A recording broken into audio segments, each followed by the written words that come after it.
Just for a bit of background, as a lot of people, significant part of people, I think half of the people joining us know about the Granular project or has been in the Granular events before.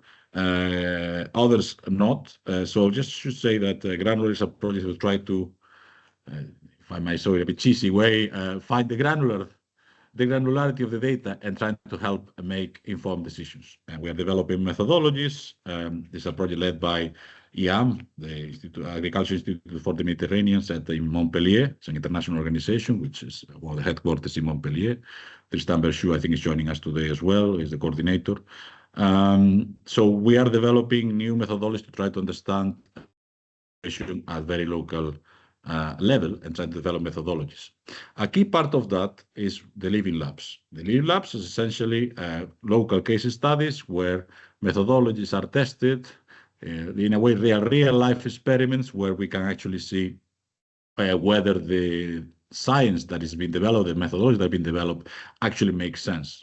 And we have a significant number of granular Living Labs to do that, as well as other projects like Rustic, which is our sister project. I'm glad that it's represented today.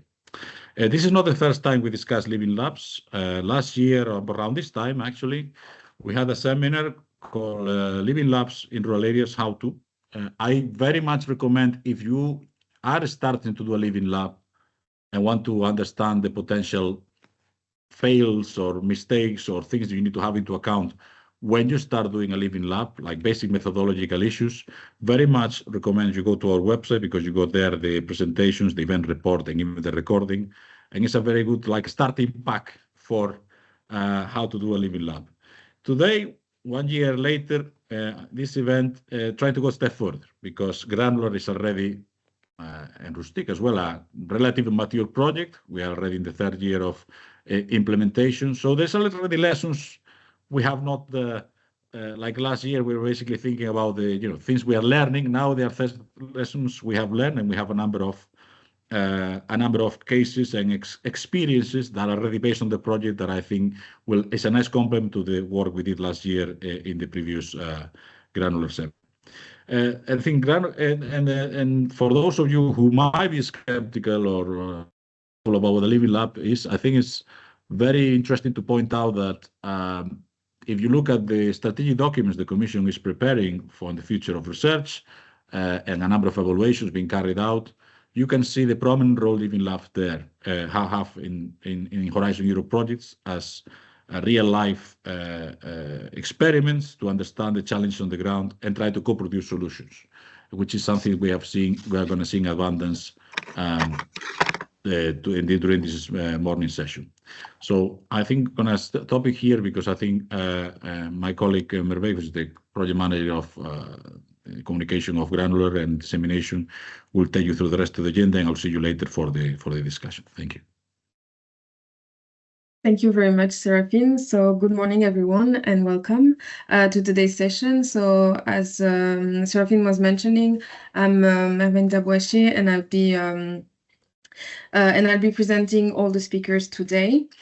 So first off, we will start with a session to welcoming Benjamin van Dorstlaar from DG Agri. So Benjamin, and he will be presenting the role of Living Labs in EU research and highlight the importance of multi-actor labs in EU projects. So Benjamin has over 25 years of experience in the agricultural sector and 15 years at the European Commission, and he is currently a research program officer at DG Agri. Please, Benjamin, the floor is yours. Thank you for this kind introduction, and good morning to everybody. I will quickly start sharing my presentation, and then we can go forward.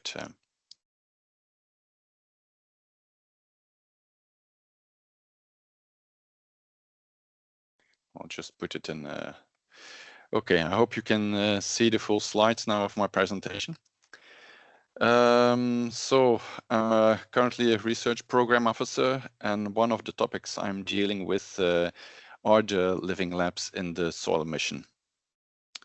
So today I will present to you some elements on the role of living labs in the EU. But before doing so, I would first try to make an attempt to define, let's say, the concept of living labs. And therefore, I would like to start with a question to you. How old do you think is the concept of living labs? Is it 5 years, 10 years, 20 years, or maybe even longer, older? Just reflect a bit. Not going to take too much time from you because, well, I didn't know the answer myself. So, but I found it back in an article from 2015 from Tukiainen. And there, apparently, the first time that the term living laboratory was used was in 1749 already. But of course, times have changed, and also the concept evolved quite a lot. As you know, there are numerous definitions of, let's call it, contemporary living labs.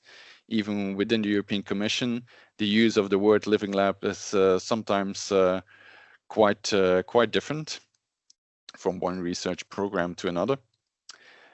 And well, let's say, but there is a kind of, let's say, denominator, or call it common characteristics that are mentioned here. So as already told by Serafin, we're talking about real life ecosystems, real life experiments. It's user-centered research and open innovation.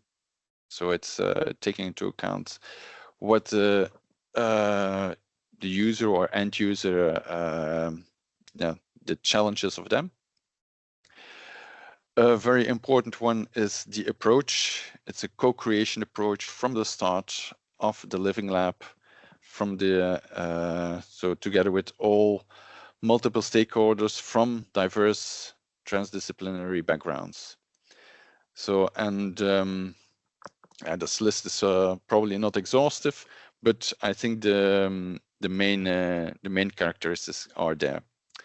Important to mention as well is that living labs, they can really bridge the gap between cutting edge research and societal progress. That's a very important one as well. So in the recent year, the concept of living labs has increasingly been integrated in numerous research projects funded under Horizon Europe, but also other research programs, even in cases where there was no formal requirement to do so. And there is one example I would like to show you here, and that's about the mission A Soil Deal for Europe. This research program or mission was established in 2021, along with 4 other missions. And these missions, they are characterized by linking EU's research and innovation to major societal needs with strong visibility and impact. And another criteria is that they should be relevant for a significant part of the European population and a wide range of European citizens. So Soil Deal for Europe came out as one of the 5 missions, was selected for that. And here you can see the what we call the building blocks of the mission soil. There are 4. It consists of 4 building blocks. One of them is soil literacy, so communication, citizen engagement. You have the classical research and innovation programs. You have the monitoring, which is mainly done by the GRC. And one very important component are the living labs and also the lighthouses. And these are in fact, let's say, the main vehicle for addressing the, let's say, the diversity of conditions could be pedoclimatic, social, and so forth. And they're also perfectly to generate locally adapted solutions. Beyond the missions, you also have living labs that are, or the concept of living labs that is also used within co-funded research and innovation partnerships, such as, for example, agroecology and food systems, the European Partnership for a Sustainable Future of Food, or the Partnership Water for All. So in all these research programs, more and more we see living labs as a concept and an approach popping up. And it shows as well the importance of living labs in the EU research area.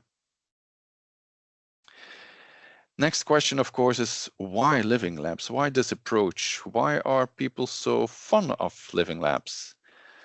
I'm not going to give you all the details of all the aspects that you can read here on the slide. And they have been repeated already a few times. I just want to focus on a few ones.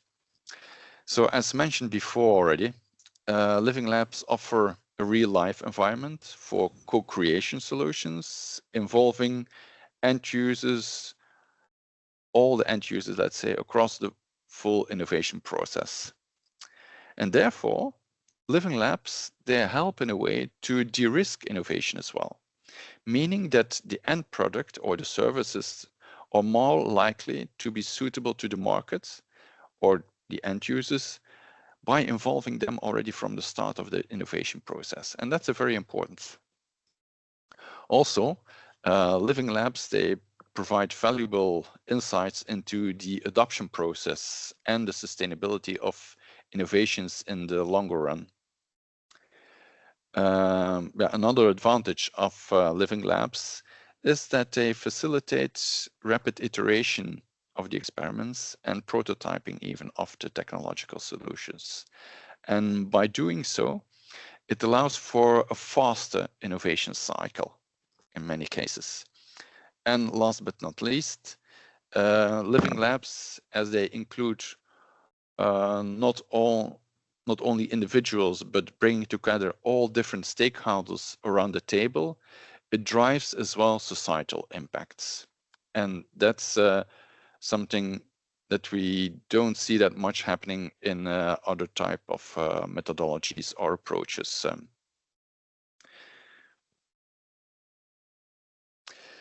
And from what I've shown you before, you can only conclude that living labs, they are an integral part of the EU strategy for fostering open innovation and also enhancing societal relevance and impact of research activities. And that living labs help to ensure as well that the EU remains at the forefront of innovation by especially integrating this research with real-world applications and societal needs. So I hope this is a bit inspiring for you. I would like to thank you for the invitation, and I wish you a very successful webinar. Thank you very much, Benjamin, for this great overview on the goals and the roles of living labs, and also how important they are to ensure innovation in EU research.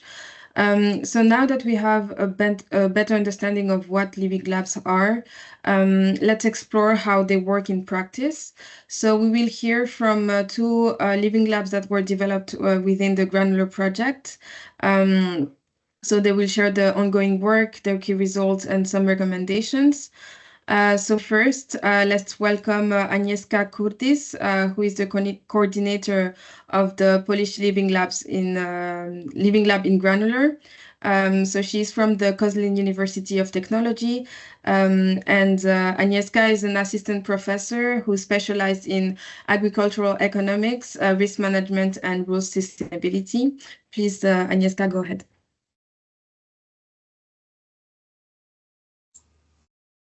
Okay, thank you. Good morning. My name is Agnieszka. I represent Koszalin University of Technology. I'm the facilitator of Living Lab West Pomerania. Living Club West Pomerania is one of 7 living clubs on the Groundnut project, operate at the regional level in northwestern Poland. It also based on the Living Club Zachodniopomorskie Voivodeships, based on the Sherpa platforms. The vision of the Living Club is to achieve sustainable development of rural area through strengthening the entrepreneurial potential of rural area, increasing the resilience of rural communities, ensuring the sustainable development of focus producers, and also creating platforms from the exchange of idea. This vision focuses on building local resource and capacities, which is key to sustainable development. And also this vision is in the line with current trend and challenges such as climate change and the need for sustainable food production. Living Club is composite of representative of private and public entities. Living Club consists representatives of public authority, especially regional level, agriculture organization, research, business, especially farmers, and NGOs and civic society. Living Club is operated in the West Pomerania region. The West Pomerania region in one on 16 region in the Poland. It's the 15th large region in Poland and also 11th in terms of population. The West Pomerania stand out from Poland in terms of agriculture and rural area, which several features. For example, the dominated of large farms alongside a significant number of small ones. Region has a potential for the development of short food supply and culinary tourism, and also the region has great potential for organic farming, thanks to clean environmental and growing demand to healthy foods. The West Pomerania is leader in energy production for renewable energy sources, and also in the region there are a lot of peripheral area which are legacy of stage agriculture farms. The change taking place society, economics and environmental mean that the region is exposed to a number challenges. For example, the population, aging population, no succession farms, and the heritage of state farms, which face focus problems such as employment, poverty and social inclusion, especially in rural area. The region is also exposed to economics challenges, for example, limited access to market, very high production cost and price fluctuation. The region is also exposed to external weather events such as droughts and flood, which have a very negative impact of agriculture and the nature environmental. Taking into account nature of the region, its unique features and challenges, based on the rural compass, Living Club has identified 2 thematic priorities. First thematic priorities is short supply change. The main objective of this priority are strengthening agri-food short supply chain, strengthening the environmental sustainability of area, and also strengthening the well-being of the community. Second priority is land use system. The main objectives are promoting sustainable development of rural area through land use change, and also identification of social, economics and environmental determinants of land use change. The implementation of this priority requires the collection appropriate data. So what and how data is collected by Living Club? Living Club collect data from various sources, such as data from official statistic, national regional level, for example, Central Statistic Office and local data bank. And also Living Lab collected data which are published on the websites on the Agency for Restructuring and Modernization of Agriculture in Poland, and also data which are published on the websites of Ministry of Rural Development and Agriculture in Poland. Living Lab also collecting data by institution which are supporting and controlling the activities of food producers in Poland. But what's important, these are not public data. It was possible to collect them by submitting and appropriate request access to this data. The data collection method used is on this stage is especially desk research. This method help us identify missing data that will enable a broad context for research on short supply chain and the land use change system in the region. In the next stage, data not available in official statistics are collected. Living Lab collected data from representatives of food producers, especially farmers, representatives of NGO, society, and agriculture organization. The data collection methods used are especially focus groups, organized focus groups, case study, and survey research. We collect different data depending on the priority. You can see data source and method which we use to collect data by the Living Lab. Priority 1 collects data which help us mapping agri-food supply chain and the local level. And also we collect data about this distribution channel, commercial infrastructures, organization and initiative. And also data which help us characterizing innovation potential, food producers, technology, and we also collecting data on legal and administrative regulation.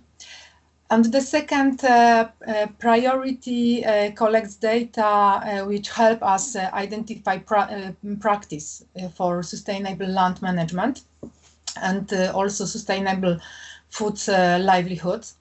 We also collecting data which help us identification of social, economics and environmental determinants of land use change. And also we collected data which help us exploring innovation appropriate to land use change, the generate livelihood opportunities and support entrepreneurship in rural area.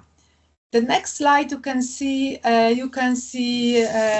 our first results. We collecting data about numbers of agricultural holdings in the West Pomerania and regional diversification about numbers of agricultural holdings.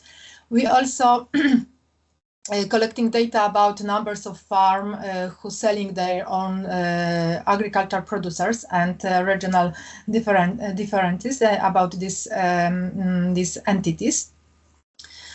We also collecting data about numbers of food producers of business, especially dairy sales, agricultural return rate, and entities who provide marginal, local, and limited activities.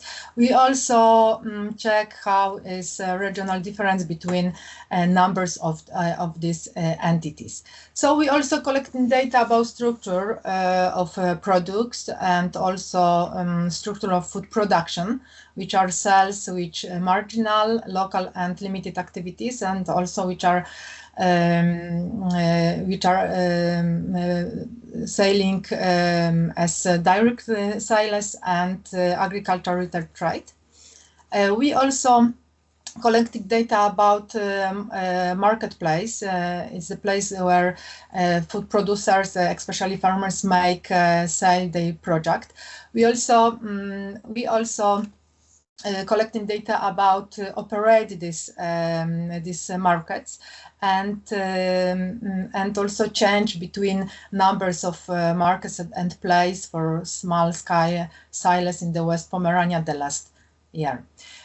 We also collect data about numbers of organic farmings and regional difference between others community in the region. Living Lab also collecting data by case study. You can see also first information about, I think, the best good practice in the region. UC project, Polish name is Folwark i Osada Górnicza. The Folwark is located in the south part of the West Pomerania region. The activities of Folwark is the model example of how a local initiative can contribute to the implementation of important social, economics, and environmental goals, and supporting short food supply change and changing the land use system. So at the Living Lab, we use different data collection methods, the best understand the research topic. We are aware that each team's methods has several limitations. You can see, for example, analyzing data from public statistic allows us to obtain a broad pictures of the phenomenon being study, but very often doesn't not include data at the local level, and also this data is not always up to date. Analysis of data from public institution provides data that is not published but is available on request. Sometimes this data is provided from free, and also the data is not always up to date. Focus groups is a very great methods to collect qualitative data, but it's very difficult to organize a meeting from a large group of people, especially people who live and work in the other parts of the region. So I think therefore flexibility in organizing such a meeting is very important, which we have collected data, qualitative data by focus groups. So we also use surveys and case study, but so surveys provide access to data not published in public statistics, but so are time-consuming and very often require the involved and external company, which associated with cost, and also a big challenges is risk of low several rating rate. A case study, it's a very important method collecting data.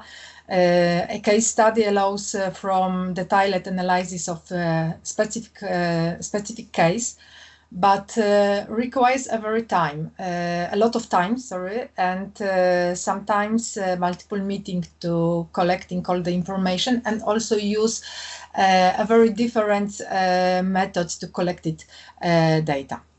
So each of these methods who help us collecting data, I don't know ideal, but provides data that can be used to monitor current rural support policies, as well as to create appropriate strategies to support the development of rural area. So at the end, what can I say? Collecting and analyzing data is not easy task, and is settling big challenges. Thank you for your attention.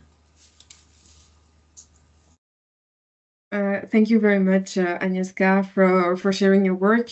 So we'll have some time for questions after. But for the time being, we'll welcome Kimberly Wavers from the facilitator of the Dutch Living Lab within the Granular project. So she's representing P10, which is the Dutch Partnership for Rural Municipalities. So Kimberly works at the municipality of Hof van Twente, focusing on rural development, agriculture, and local communities. Kimberly, the floor is yours. Okay, thank you for your introduction, and I will keep it brief. I will discuss the Dutch Living Lab, the activities that we've done, and the progress that we've made so far. So the Dutch Living Lab consists of a partnership between the P10 and Wageningen University's Rural Sociology Chair. As stated already, the P10 is a partnership between the rural communities in the Netherlands. It started with 10 municipalities, but it's already been growing until 33 municipalities. It's really nice that we have this partnership because the rural municipalities all face the same challenges and have a lot of opportunities. So together we can learn from each municipality, and we don't have to do everything ourselves as a single municipality because most of the municipalities are also a bit smaller. And it's really nice in this Living Lab that we have the combination between the practical, which is the P10, and the Wageningen University combination with a lot of knowledge. In the picture, you see the municipalities in the P10. They're located basically all over the country. I've also stated where Amsterdam is, so they're not around Amsterdam. And the Living Lab consists of the core team. We have monthly meetings with the core team. And we have a lot of input from our Living Lab actors. So we have input from all the P10 members, all the municipalities in workshops. We also have input from interviews with administrators and village representatives around all the Living Lab priorities. And we have a collaboration with the National Rural Pact partners. So what's the unique feature about our Living Lab? Well, it's on national level, so it means that we have partners all over the Netherlands. And I also always like to highlight a couple of pretty pictures of how the Netherlands looks like. The Netherlands is quite diverse. It's not only a flat country, so I always like to highlight that. So in this area, we have a lot of tulip fields, and with the tulip fields, there's also a lot of migrant workers. So this is also a main topic in this area of the Netherlands because there's also housing needed for those migrant workers. This is the area of Zeeland. As you can see, it's basically a peninsula. People live very close to the sea. So mobility here is also a really big topic because if there's some work on the tunnels or the bridges that connect these islands or peninsulas, people cannot reach their work or maybe go to the main city. So this is also a big topic here. This is all the way in the north of the country. This is also a less inhabited area, and this is also where the Netherlands has their gas pumped up from below the ground. So we also have some minor earthquakes here, which is also a big topic for housing and for the people that are living there. And this is the last bit, the east of the country, that I wanted to highlight. This is also where the municipality is located, where I work.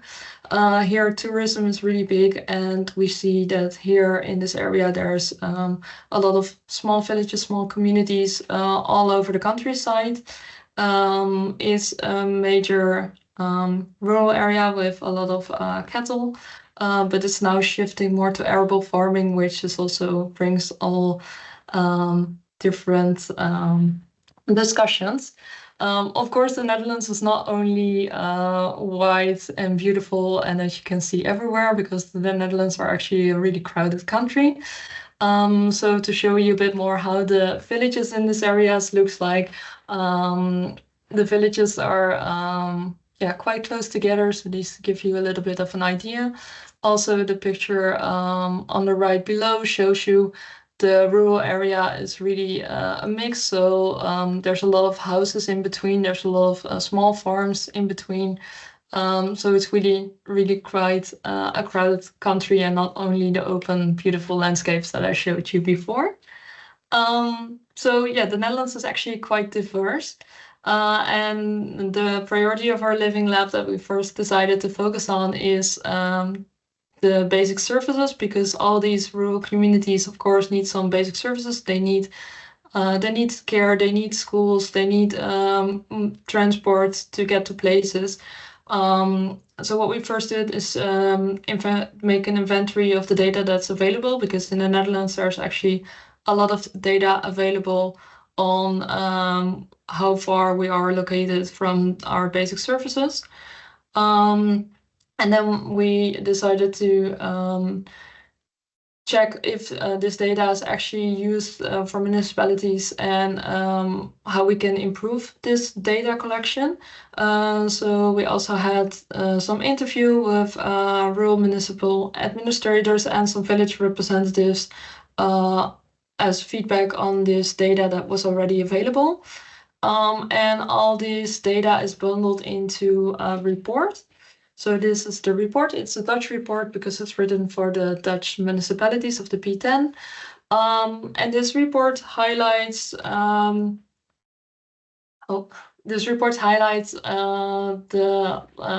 basic service concerns, because in the Netherlands the basic services are becoming less and less. So bus stops are we're losing bus stops in the rural areas.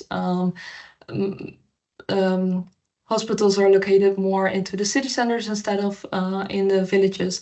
So yeah, it's a little bit harder for people to have these basic services close to home. And we also saw that the data that we have from the available data from the statistical available data, we saw that this data is not always easy to connect to what we see on the rural area. So it's really important to combine and match formal with informal data sorting, because, for example, if there's a hospital close by and the data indicates that, okay, the hospital is within 5 kilometers, but then it's also important to know how are the people that are living 5 kilometers away are going to reach this hospital. So the context of this data is really important, because maybe there's a bus line that they can take, but if it's not running in the evenings or in the weekends, then it's already much more harder for these people that live outside of the main cities to reach the hospital and to have the care that they need. So it's really important to match this formal data with the informal data that the people living a little bit outside of these cities experience. So their day-to-day struggles or opportunities, as you could say. So that's this report.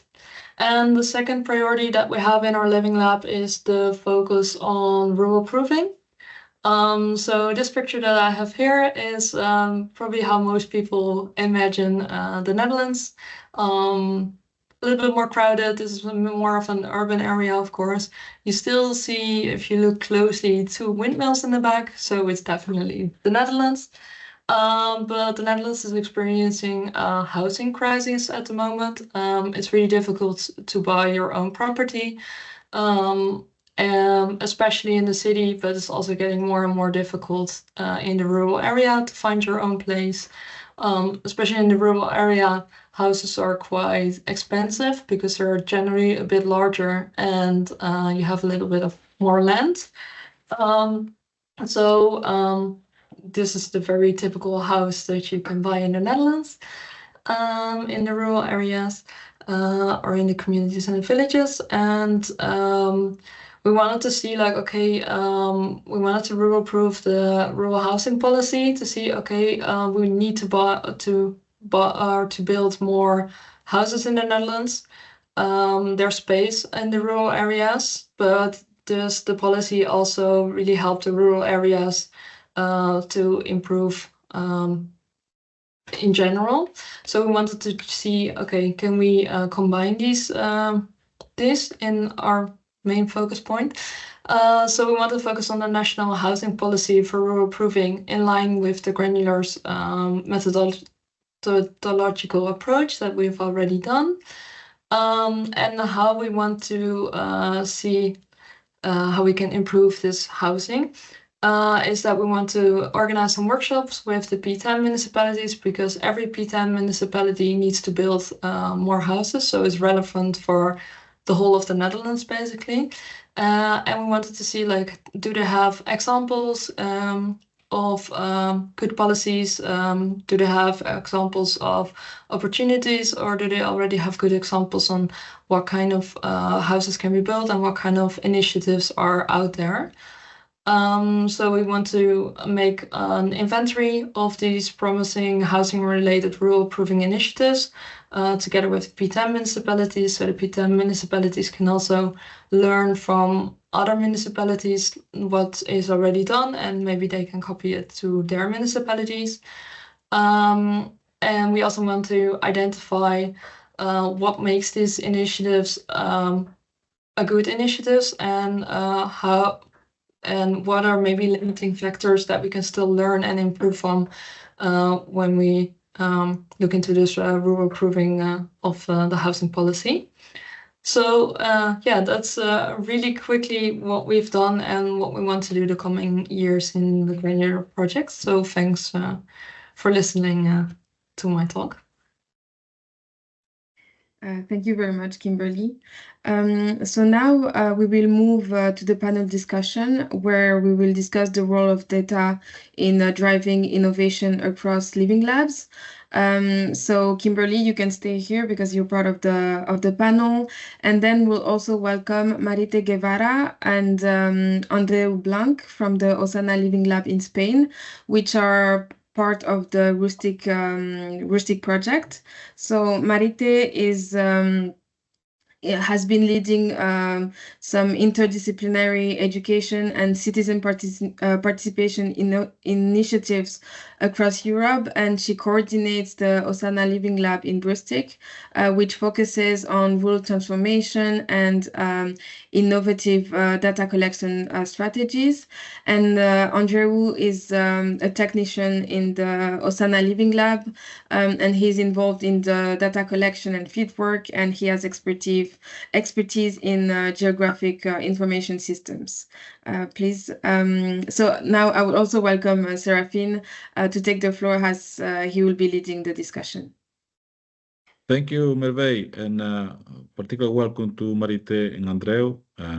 As you know, as people from both Granular and Rustic knows, we cooperate a lot with this our sister project, and it only makes sense because we learn together and we also compare notes and we do activities together. This is just another example. So thank you very much, Marite and Andreu, on behalf of Rustic for contributing.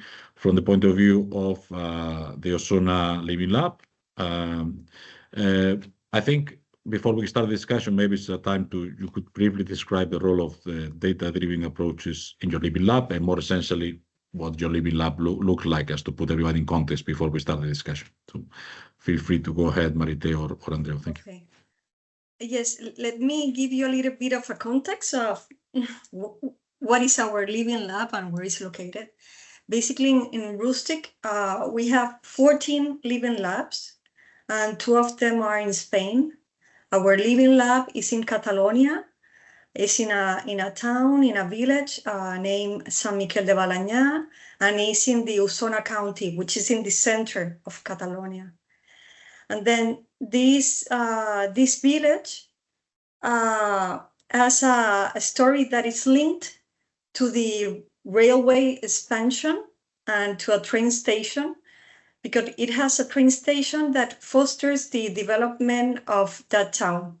But both of those infrastructures are really old. And in the coming month and year, both infrastructures, the road and the train station, will be upgraded. Okay? It's a town that has around 1,400 inhabitants, but the population is growing because of migrants, because of the well connection to industries, because it has more than 30 industries in the village, and also because after COVID-19, some of the seasonal residents become permanent residents. So it's a village that is having a lot of challenges and changes. No? So in our living lab, what the goal of our living lab is to enhance the quality of life of San Miquel de Baleña. And our approach was to first develop a quality of life index that help us to identify the problems, the challenges related to quality of life in the village, and that support decisions driven by data. We are also working in the integration of this quality of life index into policy processes and development strategies. And finally, our idea is that integrate that index in urban planning and territorial planning to give a certain innovation. Do you want me to start talking a little bit about the role of the data? Yeah, why not? I mean, just naturally following from what you just said. Yes, thank you. Okay, so I will talk keep talking about data. So data has been key in our living lab because we developed a quality of life index based on objective data, measurable, but also on subjective data that is like perceived data. Basically to provide policymakers and urban planners with a more nuance of understanding of the territory. This quality of life index is inspired in ESPON framework. I don't know if you know ESPON is the European Spatial Planning Observation Network. So we adapted that quality of life index they had, but their quality of life index was designed for a bigger scale. It was designed for not 3 metropolitan areas. And now on the village, we adapt that quality of life index to a smaller scale, almost to a neighborhood scale. So we have incorporated 13 indicators in 3 dimensions. And these 3 dimensions are a little bit like the Maslow pyramid. We have the dimension of the good life enablers, so basic housing, basic services. We have the dimension of life maintenance, and we have the dimension of life flourishing. And then in terms of the data that we have collected, we follow up 3 phases. First, we start with collecting objective data. Basically, we have used GIS fieldwork, data scrapping, sensors, and traditional databases to collect that data. For example, we took data from sensors in terms of air and noise pollutions, in terms of data scrapping about commercial activity, for example. And then secondly, we conducted a survey using Mapictioner, which is a map-based survey or map-based tool that enables users to answer questions by pinpointing on a map. So for example, with the survey, we collect both objective and subjective data. Objective data, asking them about the heating and the cooling devices they had. But in terms of subjective data, we ask participants to tell us in which areas do they feel secure or insecure in that town.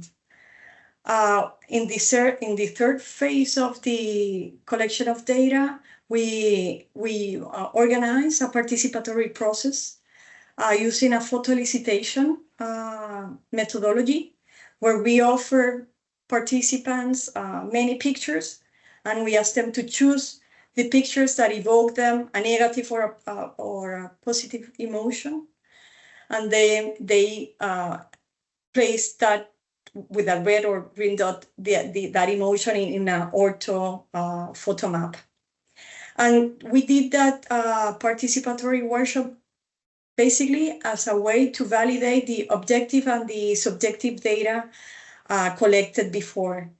And the findings of those, the results of that survey, I mean, they agree. I mean, they sort of reinforce the data that we previously collected. So, I mean, I don't know, Andreu, if you want to add something else. No. It's fine, Marita. Thanks. Okay. Sorry? You want to speak, Andreu? No, he said that is okay. No. Yeah. I don't know if you have any questions okay, sorry. I'm gonna bring in Kimberly, because in a way the Ozone experience is similar to the Dutch experience, but it's also slightly different. So I would like maybe Kimberly, you like to react to what you have heard and to which extent this is different to the way you did in terms of collecting data and mixing social, like objective hard data and more subjective perception, particularly on things like access to healthcare or mobility that you've been working on. Just to offer a bit of contrast of the two different scenarios to the audience. So go ahead as you wish. Yes, so what I already presented is that it's really important to link the formal data that we have, so the statistical data that is available in the Netherlands, to the local context. So especially for a municipality, if you want to improve the basic services or want to see, okay, where do we need to make a difference for our communities, then it's really important to also connect with these communities and not only look at the formal data that we have, but also discuss with the rural representatives. It's a difficult word for me to pronounce as a Dutchie. It's really important to have that discussion with them, like what is it that they need, and not only look like, okay, if we look at the data, we have a bus station here, so it should be fixed, but maybe the time schedule is really not working for the inhabitants. So I think for the municipalities that are in the P10 network, it's really important to have that connection with your community, especially for municipalities, to also look at that lower level. If I would like to come back to a question on methodologies for a moment, but first a quick reaction to both your comments. This is said by somebody who is based in Brussels and operates in a new environment. So when we are looking at evidence coming from the ground, from local and regional level, there's always, just between us, nobody's hearing us, a suspicion that and that's the question really, how we can actually ensure that is to control for self-selection bias. What I mean is that one thing is having views from people, but it's like how we can ensure, how we have ways to make sure that the views are representative. I mean, you have in both of your cases, how you've actually selected the input from, like the more qualitative input from people. I mean, it was just whoever was attending, you were particularly targeting, how you address this issue to make sure that the views you're getting from communities are broadly representative and not just the usual suspects, so to speak. I don't know, Marite, Andreu, or Kimberly. I can comment first maybe on that, if that's okay. So if I look at my own municipality, Hof van Twente, I'm very lucky that especially the rural, smaller areas, they are all quite organized, which is maybe also a Dutch thing again. So I can reach out to this network, and they will reach out to their smaller communities. So for me, it's definitely the usual suspects, but it's easy to reach out and to reach a bigger target. But I can imagine that it's not always for each municipality so easy.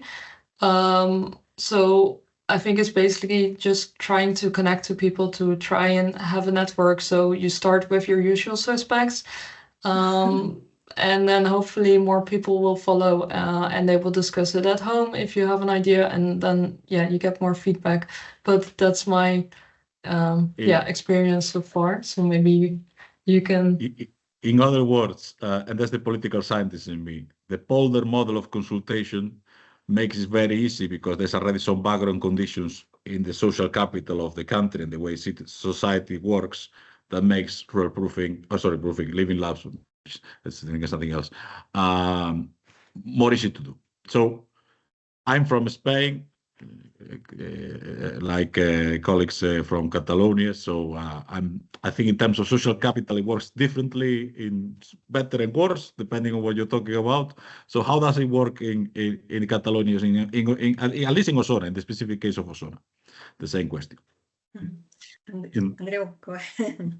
Yeah, I think that in our case is quite similar because we are a really small town, but we have a really rich social life, and we have a lot of different social groups that was really easy for us to work with them in the different surveys that we did in the last year. And yeah, here was really easy in this way, because we have a lot of different groups with a lot of different activities during all the year, with a lot of relationship between us with the municipality technicians. And Yes, yes, you and go then ahead. also that I mean, we went to the primary schools, we went to the elderly, the places where the old people get together to do some activities. We visit the businesses and the industry. You know, there's also like a sort of proactive approach to reach different stakeholders, not only via digital surveys, but also with face-to-face meetings and so on. Yeah, I mean, for us, yes, go ahead. Yeah, sorry. No, for us was the problem was to work with digital surveys, not with paper traditional surveys or focus groups. With digital surveys was quite difficult for us to work in San Miquel de Baleña. Yeah. I mean, if I want to extract a conclusion from your just immediate feedback, I mean, scale helps when social capital structure already exists. It's different to the Dutch model. It's a different way of socialization, but actually something you can build on. But for instance, the case of Osona is the issue of the risk of digital exclusion or the digital literacy being a barrier. And that's something that if you perhaps in the Netherlands is less of a barrier than in Spain to this day. I please, by the way, colleagues, I see you're writing questions. Please write them down. We'll get into them in a second. So please do. But before we get, I just a couple of quick questions for both cases. If I understood it correctly, the P10 model you use, since you extracted a number of methodologies and databases that exist in terms of access to basic services, which is that's great because not many countries have databases of basic services. That's something that's being worked out at EU level and in some countries. But I understand, if I'm not correct, if I'm not mistaken, that you are not using any European methodology, you're just basically building from existing tools. Whereas in the case of Osona, you were wisely using ESPON, one of the ESPON methodologies. Perhaps as well that methodology will reflect like quality of life services that exist in OECD and the Commission, so like the urban audit, they tend to be reflecting on each other. So I'm sure that's, but you have not actually used like in the Dutch cases, databases of access to basic services, because I presume in the case of Catalonia, not much different, but there's been not that many. So I think the question is, well, whether my reading of your input is correct, and whether do you think that in the case of the Dutch example, it will have been interesting or in the future to actually refer to European-wide methodology of quality of life assessment? And in your case, in the Osona case, whether you think if there were like a established catalog of access to basic services in Spain or in Catalonia at least, doing a Living Lab and actually the methodology of Living Lab will actually work, will be even more productive than it is now. I don't know if that's, it's just trying to contrast the different, how you actually source your work. So anyway, you like to quick react on both counts, that would be great. Maybe Kimberly to start in the same order. Yes, let me see the question again. So how did we structure our data collection? Well, we wrote the report for the P10 for the Dutch municipalities. So that's why we used the methodology as we did with the data that's available for all these municipalities and easy to reach and to see how they can use this data. So that's why in this report we focused on the data that's available from the Central Bureau of Statistics in the Netherlands, and we combined it with the local interviews. So that's why we chose for this report to focus on local data collection. If that answers your question, otherwise. Okay, but you haven't used any pan-European methodology, where you're essentially sourcing from your domestic frameworks, so to speak. No, I think we started off with the European framework and then targeted more to like, okay, how should this be applied on our more local municipal level? So yeah, we basically scaled it down, I think. Okay, so you do both. So sorry, my mistake or my misunderstanding. So that's very clear. Thank you. Marita, in your case, I mean, I can maybe Andreu can tell you more because he was at the beginning of the data collection. But basically, yes, we structure our data collection first with the data. We sort of look at the data that already exist, and then we bring like innovative methods to collect the data that we didn't have. And then we use data scrapping, sensors, and so on. And Andreu, if you want to sort of specify what sources we used.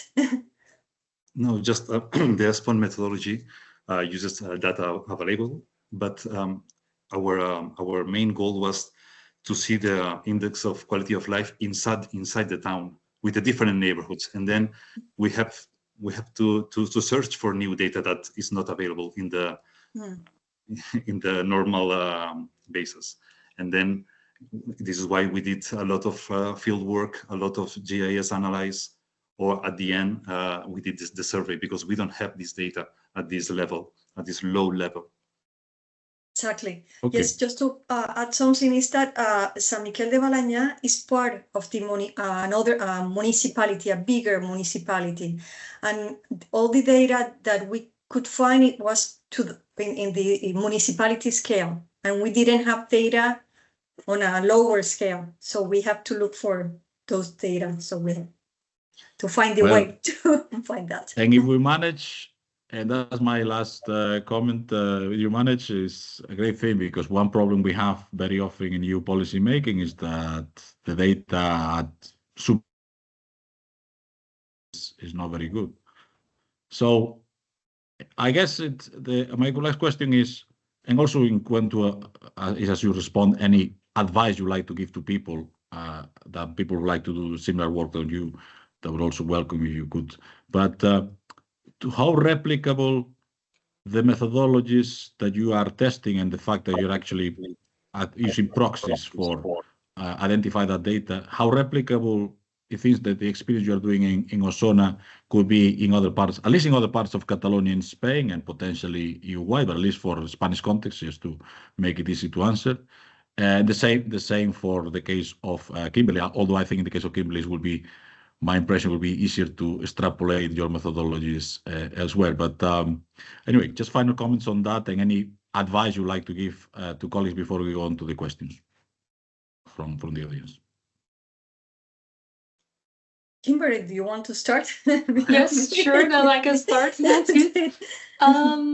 Yes, because I think what we found from our research into the basic services, that it's not that easy to extrapolate it, because we do have some data, but of course there's gaps in this formal data that we collected.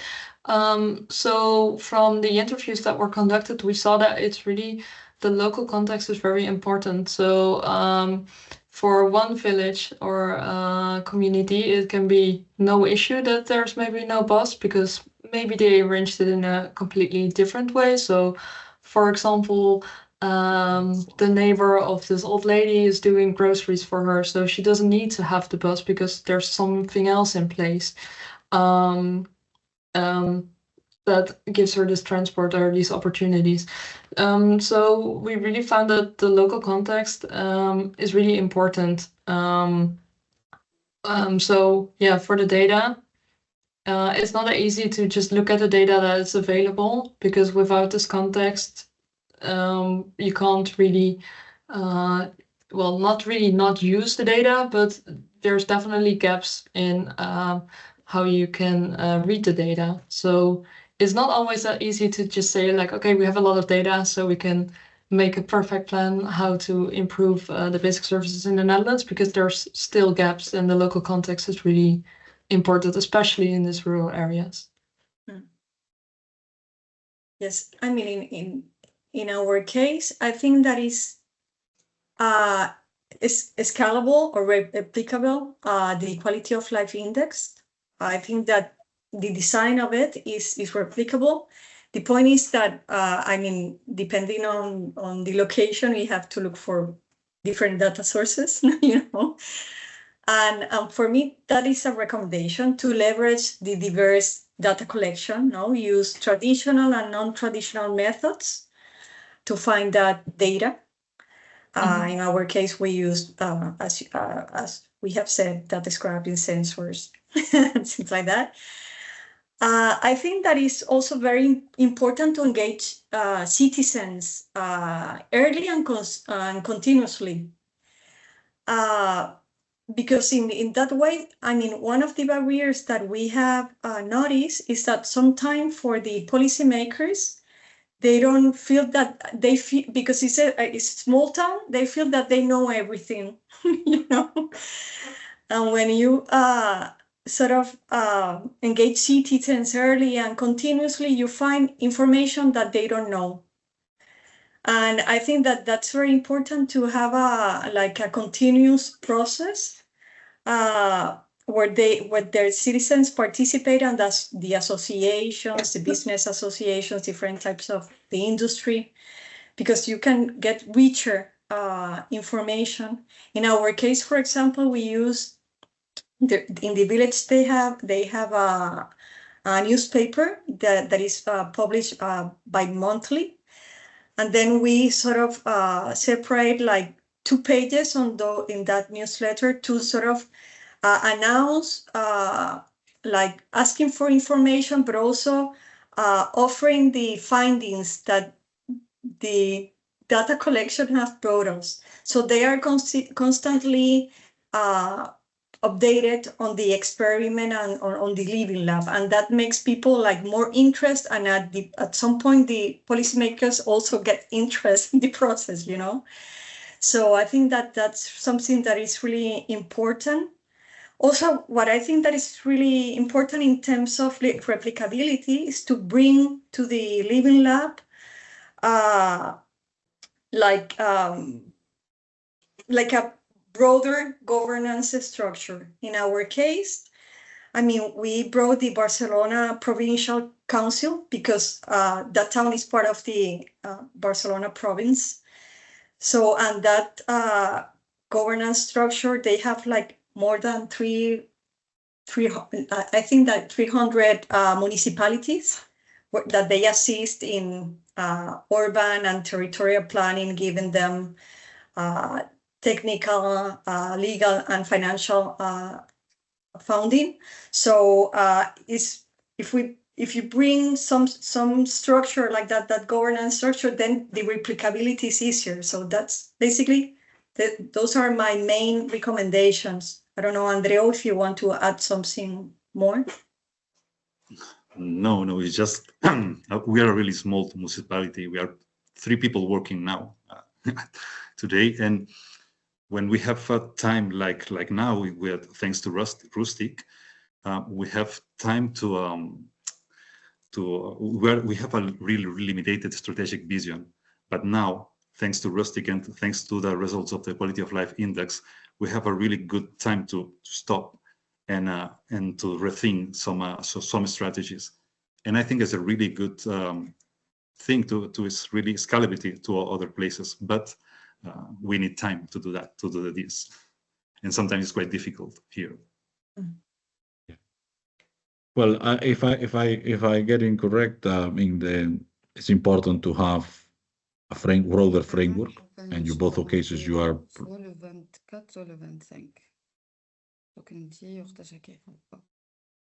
Sorry, it's the usual mic disappearing somewhere. Anyway, that's just to say that it's important to have a wider context, like a wider arrangement, so actually the results can be exploited further, replicated, and that leads to a couple of questions. I'm trying to synthesize some of the inputs we are getting in the chat. I see also a few questions about what happens with these living labs or the structure you are generating after the project ends. You both say, in both cases, you said that it's important to have an iterative engagement, because if that's the only way of actually making sure that the data is refined to, in the case of the Dutch case, to add more context that the data itself don't provide. So it's important to have an iterative process. But do you think the structures you created, both P10, but also the Osona case study, Living Lab, and the link with, for instance, the Provincial Council, do you think that will be something that can actually continue after the project ends? Because that's always a question about, the incredible work some people do for 4 years, but then how actually that's can be retained or developed further, even without support of Horizon. I know it's always a sensitive issue, but I think some feedback from the chat ask for that, and I think it's a pretty relevant question to say. So you have any reflections on that in both your cases? Maybe again, Kimberly, to keep the order. Sure. Yes, so the P10 is already a national network, so that will for sure stay. And I think it's very nice that we have the combination with Wageningen University now. And I think especially for the rural areas, this combination with science is necessary. So I assume that it will be kept because the P10 is already a network that will stay. So this connection with the research park will also probably stay, and we will see how we can continue that, but I assume that it will be. So maybe it will be other topics, but this connection between research and the municipalities is definitely needed. So I'm confident that it will stay as well. Short answer. Yes, I agree with Kimberly that it's needed, that combination of research and policy, and yes. And in our case, that's a big challenge, actually, because, for example, Andreu, he's a geographer, and he has been hired by this municipal entity because of this project. But once the project ends, I don't know if Andreu or someone like him could be there. But our idea is that in some way, governance structure, as for example, the Barcelona Provincial Council, or we have another type of structures that organizes the county municipalities, that they, and we are constantly in contact with them, so that they realize the beneficial of having someone like him that is always trying to bring data to policy decision-making, and decision-making about strategies, and that we can sort of innovate on that. But this is something that really we need to get deep on that and discuss it. Because, I mean, for this time, I think that it has been really innovative and useful, and really useful for the Environment Rustic project. So I think that's something that should be replicable in other towns. In other words, in designing the living labs, it's important to benefit from the structure that there is and build from them if possible. But in developing the living labs, important thing about the embeddedness of the structures and methodologies that are being developed. This is, by the way, not exclusively Horizons. There's a number of territorial impact assessment methodologies and structures that exist at the European level. And sometimes one wonder, is that sufficiently embedded in decision making? So that's a question that is by any means not exclusively of the sort of very local living lab we are talking about here, but actually a wider role. I think with a final question, I'm getting a lot, so I'm trying to synthesize. The issue about coordination between living labs, or in the case of P10, like different municipalities with very different priorities. How do you ensure there is alignment of coordinated work, so that people don't work necessarily completely on their own? I mean, well, how to essentially, my question is, how, when you have a diverse representation in the structure of this living lab, and a living lab structure, how do you actually make sure there's some alignment and not people just going different ways because they have different priorities? And the case as well, in the case of Marité and Andreu, whether you are considering complex, like multi-factor problems. I mean, how you address cross-sectoral problems? Because normally a project has like a priority in 2 or 3 topics, but there are some topics that are a bit more complex and ambiguous, and they are essentially need a cross-sectoral approach. So you have any lessons learned from that, or any experience on that would be helpful. So again, we start with Kimberly and then Marité and Andreu. Yes, okay, thank you for the question. I think it goes quite naturally to discuss with other municipalities, because especially the rural municipalities, they often have only 1 person or maybe 2 person involved in rural development. So logically, it is really nice because there's a lot of stuff happening in the rural areas and agricultural areas. So it's really nice if you work at a municipality to be able to discuss the issues that you face or the challenges that you face with your co-workers. So also outside of your own municipality, but with other municipalities. So the P10 is of course a network. So we already have some structures in place, like, for example, every 2 weeks there's a meeting about rural development and the rural areas to discuss and bring in your topics that you face in your municipality, for example, and see, okay, maybe some other municipalities have already had these same issues, and maybe I can learn from what they have already did, or we can discuss if we face it together and see how we can improve together. So I think this structure is already quite in place, and it's really helpful for all the people working at the municipalities to be able to discuss with your co-workers, even if they're on the other side of the country. So yes, that's really helpful already. Andreu, do you want to answer that? I'm not sure if I understand. I think that you're talking about the relationship inside the living lab, no? Yeah, in our case, it's quite similar and quite easy, because it's just our municipality, San Miquel de Balenyà and Ercilla, and then we have every week we have a meeting. We have different tools to follow the different strategies. For example, Trello or other tools that is quite easy for us to follow. Always the same strategy and the same task. And yeah, in our case, Marita, I think that is quite easy, no? Yes, but I think that maybe maybe the question goes, if we discuss our challenges with maybe with the Diputació de Barcelona, the Provincial Council, or with the Mancomunitat, with other organizations that embed other municipalities. Yeah, in this case, we are keep in touch every month with regional Barcelona metropolitan area, and yeah, because there are a lot of different projects that for us is really quite important to keep in touch and to explain all the results of our quality of life index to these different stakeholders. And maybe in the future, will be really easy to integrate this methodology in this structure, because maybe in San Miquel de Balenyà will be quite difficult to continue with this task, but maybe from other stakeholders will be more easy, because they have more technician people or a different structure, no?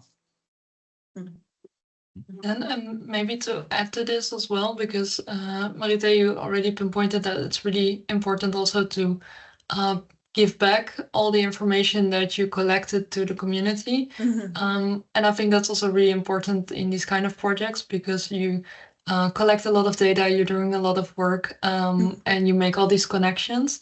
So it's really nice if you can give something back to the people that you've worked with, because then you can also continue from there, because you build these relationships and you can use those to to continue the work that you've been doing. So I think also for these projects, it's good that you pointed it already out, Maite, but yes, I think that's also very important to be able to continue and work on the same things. I've been trying to do justice with so many questions and trying to synthesize them. So it's great that we have the level of engagement. That's why we haven't opened the floor as such, because there were so many things already in the chat. And given the time, I see there's no immediate request for taking the floor. So just some final reflections from yourselves about advice you will give to people who like to set up a living lab or a replication lab. A replication lab is like basically a lab that comes in the second stage of the project to, in a way, test again the methodologies tested in the first, the core living labs of a project. So I particularly say that, try to, if you have any advice from the point of view of somebody who might be skeptical, I don't know, the local mayor or the local community association that say, well, why have to deal with this, with all of this? So, you know, any advice you can do as a parting thought about why doing this sort of approaches is useful, and what are the key things that one should be super clear when you are about to start an adventure like setting up a living lab in your local context. So again, maybe Kimberly and Maite again, and we'll leave it there. Thank you. Yes, I think if people are skeptical, it's always good to just have an open conversation about it. And also pinpoint to the person you're talking with, like what's the benefit of it, highlight it, but also discuss like why are you skeptical, and maybe during that discussion you can take some of the skepticism away. But yeah, it's difficult to give like, okay, this is the thing that you have to do, because I think just having an open discussion about it is always helpful. But that's not maybe the answer you were looking for, but that's my takeaway. If you have a difficult conversation, just try to go in open-minded and try to see if you can find some local ground on where you can meet each other in general. Yes. We never said that this meeting will be making easy questions, so you see we're making it hard. Yes, basically. I think that is maybe an advice, maybe, is that really focus on collected data that will inform the policymakers what they need, what they need. So being like something that helps them, I bring you this, like being helpful, being useful, and then also being helpful to the community, when the people feel that their information is not used as a token only, that is really useful, and that what they say is important. And I think that that's very important. And something else, and build trust. I mean, we have to build trust. I think that's the basic thing that we have to build, that the policymakers trust on you, and that the community trusts on you, and then and iterate. Look for data, show it. Look for another data again, and keep building the information, and keep building the trust on you, and on the process. I think that are very great parting thoughts, because I mean, definitely we're gonna produce a IBM report with some of the ideas highlighted today, and I think these are pretty relevant things to say about the initial need of trust, and also to be a continuous process, and the fact that you need to think about the audience, like the audience and the beneficiaries, i.e. the decision makers, but also the local community. So they see this like a benefit for them, both in terms of helping decisions, and also saying that actually this is going to be not just for the sake of doing a project or using your methodology to then do a nice article or whatever, but actually something that's going to be impacting on the lives. And this is something that sometimes is forgotten. So it's a very good parting thought from yourself. So thank you very much, three of you, for joining us. I think Merve will conclude the meeting with some next steps about this and the other things we are going to do on the back of this activity. So the floor is yours. Thank you, and the floor is yours, Merve. Thank you. Thank you, Serafin, and thank you, everyone. So we've reached the end of today's session. So as a reminder, this webinar is part of the Granular Knowledge Transfer Accelerator, which is a community that really seeks to foster collaboration and knowledge sharing on rural development. So we really encourage you to stay engaged and to register to join the KTA community via the link that will be shared in the chat. So for you to know, we organize a series of webinar on a regular basis, and so it's really an occasion to stay engaged and to know what's happening and what's happening in the project, but also beyond the project on key topics that are of interest in rural development. So to wrap up, I want to thank all the speakers for sharing their insights, and also all the attendees for being here and for staying engaged and for asking all your questions and contributing to the discussion that we had today. So all the presentations, the recording, and a highlights report will be shared in the coming weeks. So if you register to the KTA, then you'll receive it directly via inbox.